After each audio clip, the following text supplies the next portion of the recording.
Alright guys, now we're going to talk about how to create a thumbnail for your YouTube videos. So I use a software called Paint.net. I'll leave a link where you can download this software completely free. So once you have Paint.net open, this will be the default screen. We're going to want to change the image size, and to do this we just click Image, Canvas Size, and then we can change it to 1280 by 720. This is the default size for all YouTube thumbnails, and then you can just click OK. And then I recommend zooming out a little bit so you can see what the thumbnail will look like on the actual YouTube page, because the thumbnail is usually going to be pretty small, so you can just make it about that size. And then, since this video that we're uploading is about YouTuber conspiracy theories, we can go to Google and find an image, and then we can simply paste it in here, just clicking this button at the top, and then you can paste it in, like just of a popular YouTuber or something.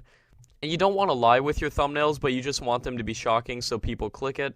And then I recommend upping the brightness a little bit, so just going Adjustments, Brightness, Contrast, upping that a little bit so it's kind of more appealing for people to click so they can see exactly what's going on. And then maybe upping the saturation a bit as well.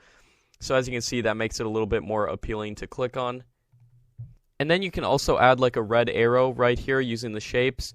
Red arrows are a really good way to get people to want to click your videos. And then you can just point it at them right there, just like that. Now, if we really want to get people to click this, another thing we can do is put the arrow to his cheek right there. And then we can put a tear on his chin. And as you can see, we can put a tear right there. And then we can put a blue on it, so it actually looks like one, like a dark blue like that.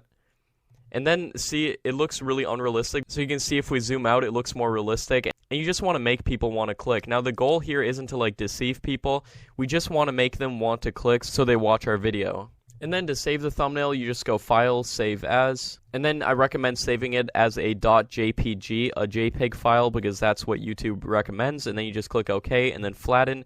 And then your new custom thumbnail will be saved.